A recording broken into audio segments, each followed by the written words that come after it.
국민들이 일본 참여연 선거에 이번만큼 관심을 가졌던 때가 흔하지 않았을 겁니다.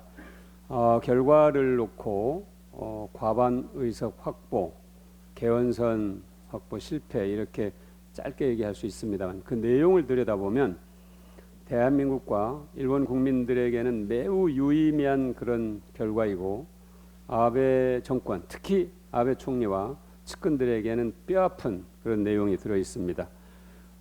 아베 총리의 3대 실패 또는 야구에서 3중살 이렇게 표현하는 사람도 있습니다. 제가 그 세 가지를 설명을 드리겠습니다. 자민당의 의석이 참여연 의석이 감소한 것입니다. 2016년 3년 전 선거 때보다 10석 그리고 2013년 때보다도 세 석이 줄었는데요. 이는 참여연 의석이 세 석이 전체 의석이 늘었다는 걸 고려한다면 훨씬 더 많이 주는 것입니다. 두 번째는 자민당의 참여연 단독 과반이 무너진 것입니다. 2016년에 단독 과반 의석을 확보했었는데 그것이 무너졌다는 것. 그리고 세 번째는 자민당과 공명당 그리고 일본 유신회 그리고 친여 성향의 무소속까지 더해서 개헌안 발의선 그러니까 참여연 재적의원 3분의 2 이상을 확보하고 있었습니다. 그런데 그것을 유지하지 못하게 된 것입니다. 이번에.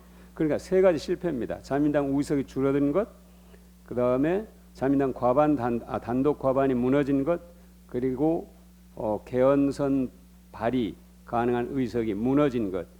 이것은 극우로 가는 아베 총리에게는 심대한 타격이 될 수밖에 없을 것입니다. 물론 앞에 우리 이해선 대표님이나 이인영 대표님께서는 한국에 대한 경제 침략은 계속될 것이다 하고 말씀하셨는데 그거는 저도 동의를 합니다. 그러나 헌법을 고쳐서 일본이 전쟁할 수 있는 나라로 가겠다는 아베의 야망은 일단 주춤할 수밖에 없는 상황이 됐습니다. 그리고 그 과정에서 한국의 경제 침략을 통해서 일본의 혐한 감정, 반한 감정을 조장해 선거에 이용하겠다는 의도는 보기 좋게 실패했다 이렇게 말할 수밖에 없을 것입니다.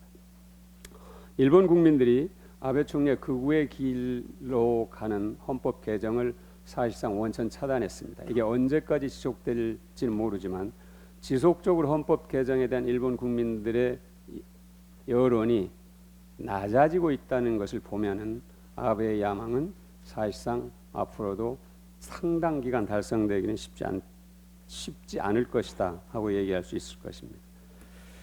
그리고 경제 전쟁을 도발해서 한국에게 심대한 타격을 주려한 것에 대해서 일본의 경제계와 일본의 일반 국민들이 유권자들이 심각한 우려를 갖고 있음이 드러난 것입니다. 아베 총리는 선거 유세 과정에서 일본의 무역 규제, 수출 규제를 했다는 얘기를 하라고 후보들에게 당부했었습니다.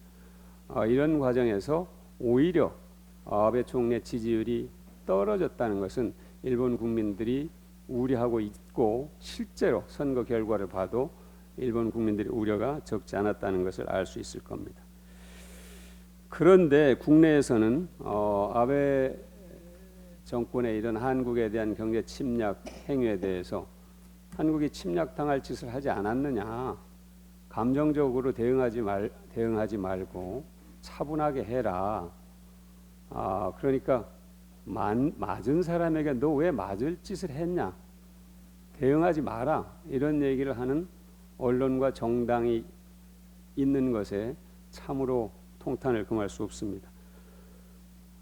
미국의 야당인 민주당이 트럼프 대통령이 마음에 들지 않는다고 미중 무역 갈등할 때 중국 편을 들지 않습니다.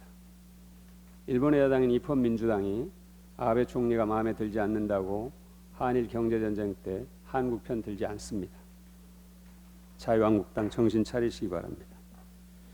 국내의 뜻을 왜곡하고 매도하고 또 국민을 무시하는 행태의 대가를 두려워할 줄 알아야 합니다. 지난주 금통위에서 금리 인하를 결정했습니다. 일본의 수출 규제 조치 장기화에 대비한 선제적 대응의 의미도 포함되어 있습니다. 국회가 금융혁신 관련 법안 통과에 속도를 내서 금통위의 결정을 뒷받침해야 될 것입니다. 우리나라 금융산업은 예대 마진 위주의 단순 수익 구조에서 탈피하지 못하고 있습니다. 2016년 1,000조 원을 돌파한 우리나라 단기 부동자금은 지난 5월 기준으로 1,100조 원을 넘어서는 것으로 추산됩니다. 이 엄청난 부동자금이 주식시장과 벤처 투자, 기술 투자로 흘러가야 합니다. 부품 소재 관련 중소기업에 대한 과감한 투자도 이루어져야 할 것입니다. 국회가 역시 걸림돌이 되고 있습니다. 자유한국당에게 당부합니다. 지금은 당리당략을 계산할 때가 아닙니다. 오로지 국익에 집중해야 할 때입니다. 조건 없이 추경 통과에 임하고 금융혁신 법안 통과에도 함께 해주길 바랍니다. 이상입니다.